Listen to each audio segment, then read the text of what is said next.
ढोलागंज नाम का गांव था जो राजस्थान के उत्तर पश्चिम के रेगिस्तानी इलाके में स्थित था। ढोलागंज गांव ऊंटों की स्मारक और ऊंटों के लिए जाना जाता था।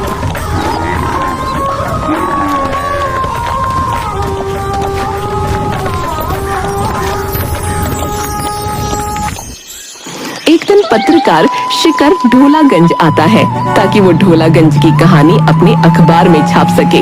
वो जैसे ही गांव में प्रवेश करता है उसे वहाँ कई सारे ऊंट दिखते हैं। गांव के थोड़ा अंदर जाते ही उसे एक अभी नाम का व्यक्ति ऊंट के साथ दिखाई देता है। शिखर उसके पास जाकर उससे कहता है, जी सुनिए, मेरा नाम शिखर है। मैं एक पत्रकार हूँ और मैं इस गांव के बारे में लिखना चाहता हूँ। क्या आप मुझे बता सकते हैं कि इस गांव में ऊंटों को इतनी इज्जत और अच्छे से क्यों रखा जाता है? जी, मेरा नाम अभी है। आपका इस गांव में बहुत बहुत स्वागत है। इस गांव की कहानी बहुत लंबी है। इस गांव में ऊंटों को बहुत माना जाता है क्योंकि एक समय था जब एक ऊंट ने अपने दोस्त के लिए और इस पूरे गांव के लिए बहुत कुछ किया था। जी, मुझे पूरी कहानी सुननी है। क्या आप मुझे बता सकते हैं? मैं इस कहानी को अपने अखबार में छापना चाहता हूँ। ऐसा है तो चलिए मेरे साथ, मेरे घर चलिए। अभी अपने ऊंट के साथ साथ शिखर को भी अपने घर ले जाता है। अभी और शिखर घर में एक साथ बैठते हैं और अभी शिखर को ढोलागंज की कहानी सुनाने लगता है।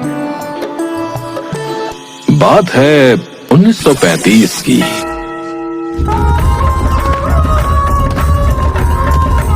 जब ढोलागंज गांव का नाम गणिपुर हुआ करता था। उस समय चंदन नाम का लड़का गांव में अपने पिता के संग बाहर से आए लोगों को ऊंट की सवारी कराया करता था। चंदन और उसके पिता के पास 2 ऊंट थे, एक माँ और एक उसका बेटा जिसका नाम ढोला था। ढोला और चंदन काफी अच्छे दोस्त थे। हर सुबह चंदन के पिता ऊंट का दूध निकाला करते थे, मगर ऊंटनी हमेशा 2 लोगों का दूध अपने अंदर बचाए रखती थी। तो एक दिन जब चंदन के पिता ऊंटनी का दूध निकाल रहे थे, वाह, मैं हर रोज तुम्हारा दूध निकालता हूँ और हर दिन देखता हूँ कि तुम 2 लोगों का दूध अपने अंदर बचाए रखती हो, एक अपने बेटे ढोला के लिए और दूसरा मेरे बेटे चंदन के लिए। ढोला और चंदन हमेशा साथ में घूमा करते थे। एक दिन चंदन और ढोला गांव के बाजार में घूम रहे थे। तभी चंदन को एक दुकान में बड़ी अच्छी गले की चेन दिखाई दी जिस पर एक अनोखी हीरे जैसी वस्तु लगी हुई थी। अरे वाह, ये तो बड़ी ही खूबसूरत चेन है। ढोला, ये तुम पर बहुत अच्छी लगेगी। मैं अभी तुम्हारे लिए ये खरीदता हूँ। चंदन की एक दोस्त और थी जिसका नाम पूनम था। जब चंदन वो चेन ढोला के लिए खरीद रहा था, उसी वक्त पूनम वहां आ जाती है और चंदन से कहती है, अरे चंदन, ये इतनी महंगी और खूबसूरत चेन तुम किसके लिए खरीद रहे हो? ये चेन तो मैं अपने दोस्त ढोला के लिए खरीद रहा हूँ। मगर ये तो ऊंट है। चंदन, तुम इस पर इतने पैसे क्यों खर्च कर रहे हो? अरे ऊंट है तो क्या हुआ, है तो मेरा दोस्त ही ना। हम दोनों ढोला की माँ का दूध हर दिन पीते हैं। पूनम, तुम मेरे दोस्त ढोला के बारे में कुछ मत बोला करो, ये मेरा सबसे अच्छा दोस्त है। ये कहकर चंदन और ढोला वापस अपने घर की ओर निकलने लगे। जाते वक्त चंदन रास्ते में रुक गया और ढोला को उसने वो गले की चेन पहना दी। जैसे ही उस चेन को चंदन ने उसके गले में पहनाया, ढोला ने इंसान की तरह बात करना शुरू कर दिया। ये तो बहुत खूबसूरत चेन है। ढोला, तुम बात कर रहे हो? चंदन, तुम्हें मेरी भाषा समझ आ रही है? मैं तो इंसान की तरह बात कर रहा हूँ। ये सब इस चेन की वजह से हुआ है ढोला।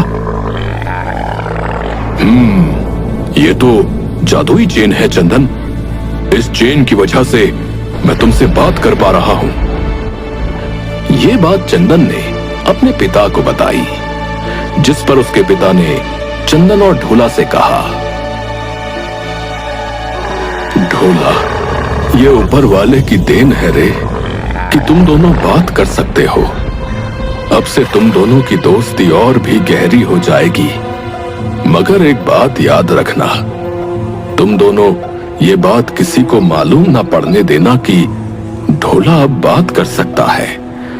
नहीं तो किसी की बुरी नजर तुम दोनों पर पड़ जाएगी। जी, मैं इस बात का ध्यान रखूंगा कि ये बात किसी को पता ना चले। शिखर अभी से सवाल करता है। ढोला बात कर सकता था? क्या सिर्फ इतनी सी बात के लिए ये सारे गांव वाले ऊंटों को इतना मानने लगे? नहीं, इस वजह से हम ऊंटों को नहीं मानते कि हमारे गांव में एक ऊंट था जो बात कर सकता था, बल्कि इस वजह से हम ऊंटों को मानते हैं कि जो ढोला ने इस गांव के लिए किया वो इस गांव की मिसाल बन गई। अब ऐसा क्या किया ढोला ने जो पूरे गांव वालों के लिए मिसाल बन गया? ढोला बोलने लगा था, जिस वजह से चंदन और उसकी दोस्ती गहरी हो चुकी थी। मगर थोड़े ही दिनों बाद गणिपुर गांव में पानी की कमी के कारण अकाल आ गया। गांव के सारे कुएं सूख चुके थे। तभी चंदन के पिता ने चंदन को बुलाया और उससे कहा, बेटा, गांव के लोगों को कहीं पानी नहीं मिल रहा है और जल्द ही उनका जमा किया हुआ पानी भी खत्म हो जाएगा। तुम्हें रेगिस्तान के रास्ते से जाकर पानी का कोई जरिया ढूंढना होगा। चंदन के साथ उसकी दोस्त पूनम भी खड़ी थी। चंदन और उसके पिता के बाद पूनम ही थी जिसे यह पता था कि ढोला बात कर सकता है। चंदन के पिता की बात सुनकर पूनम कहती है, अब बिल्कुल चिंता मत कीजिए, मैं भी चंदन के साथ गांव वालों के लिए पानी ढूंढने जाऊंगी। पिताजी, मैं, पूनम और ढोला अभी रेगिस्तान की ओर निकलते हैं पानी को ढूंढने के लिए। ढोला के साथ चलने की बात पूनम को हजम नहीं हुई। क्या वो ढोला भी हमारे साथ चलेगी चंदन?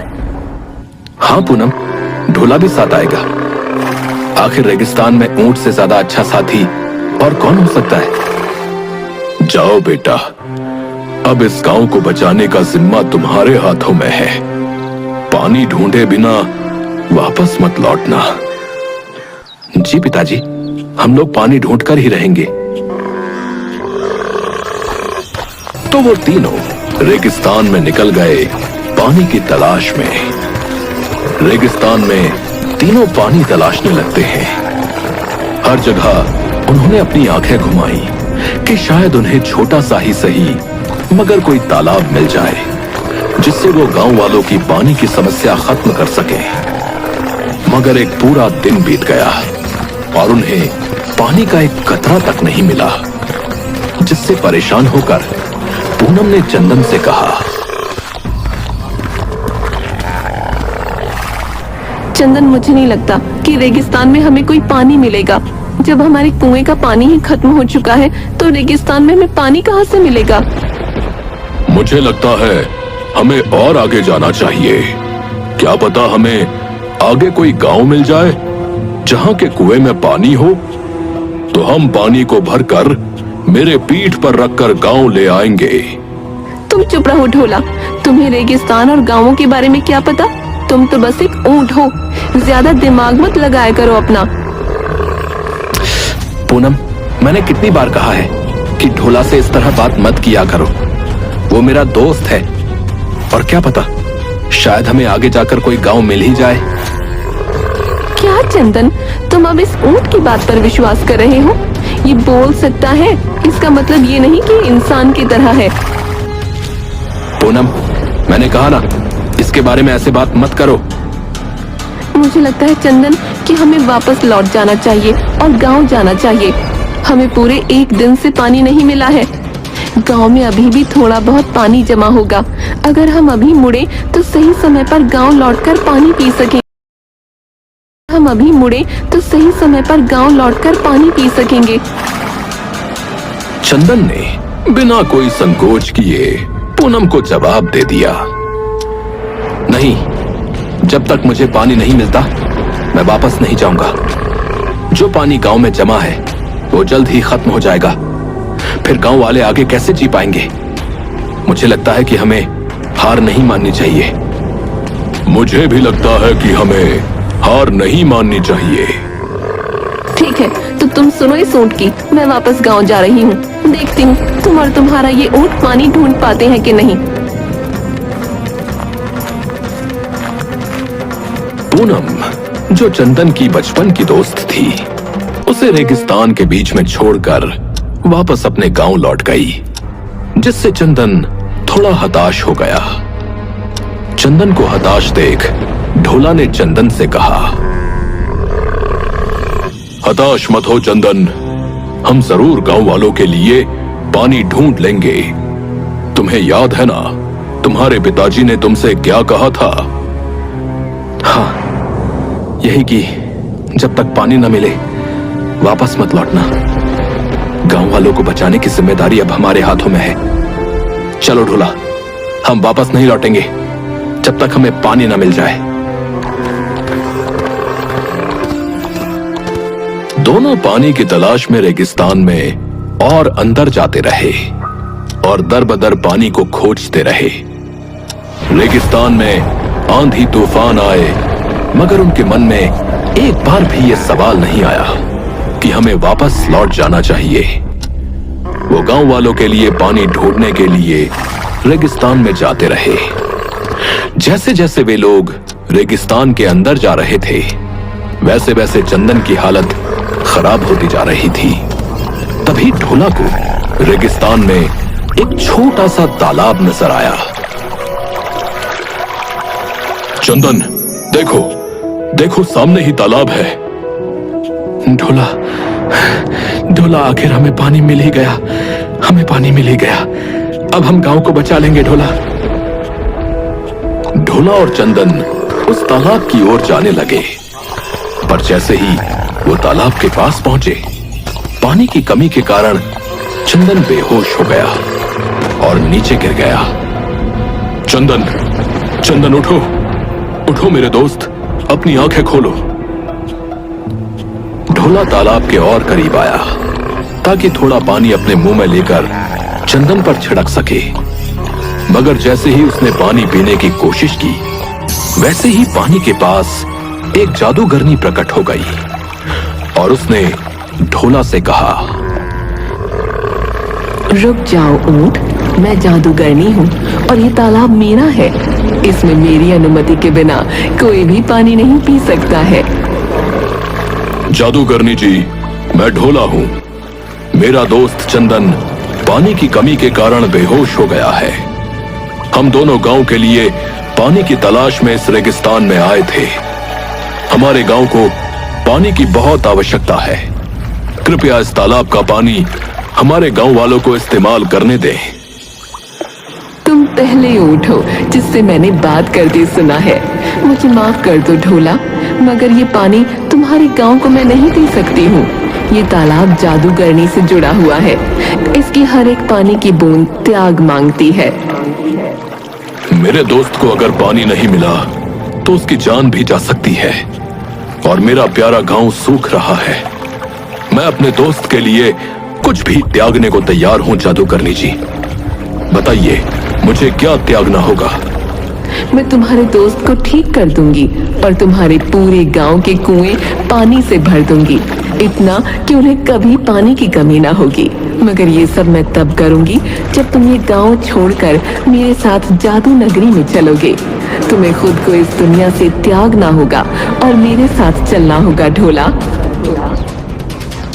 तो ढोला ने बिना किसी संकोच के जादूगरनी से कहा, हाँ, मैं तैयार हूं आपके साथ चलने के लिए। बस एक आखिरी बार मुझे अपने दोस्त से बात करने दें। तो जादूगरनी ने चंदन को ठीक कर दिया। चंदन ने अपनी आंखें खोली और ढोला को अपने पास पाया। ढोला की आंखों में आंसू थे और वो आखिरी बार चंदन से बात कर रहा था। अब सब कुछ ठीक हो गया है दोस्त। वापस गांव लौट जाओ और खूब तरक्की करो। अब गांव में कभी पानी की कमी नहीं होगी। ढोला, ढोला नहीं, कहां जा रहे हो? कहां जा रहे हो? मत जाओ, मत जाओ मुझे छोड़कर। तुम मेरे सबसे अच्छे दोस्त थे। मैं आगे तुमसे कभी नहीं मिलूंगा, मगर अगर फिर मौका मिला तो जरूर तुम्हारे साथ और समय बिताऊंगा। ढोला, ढोला नहीं, ढोला, ढोला नहीं। और इस तरह जादूगरनी ढोला को अपने साथ ले गई। चंदन फूट फूट कर रोता रहा और फिर अपने गांव लौट आया बिना ढोला के।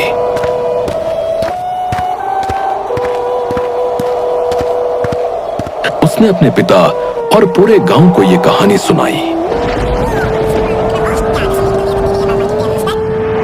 और उस दिन के बाद से सारे कुओं में पानी भर गया और कभी खत्म नहीं हुआ।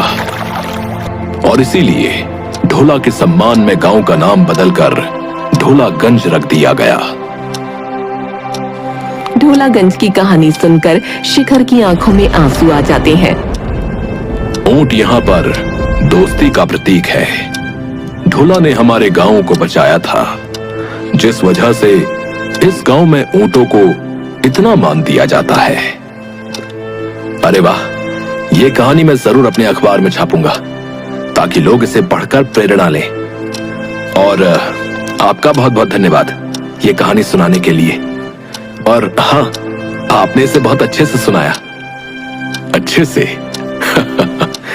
अच्छे से तो सुनाऊंगा ही ना, क्योंकि ये कहानी मेरे परदादा चंदन जी की जो है।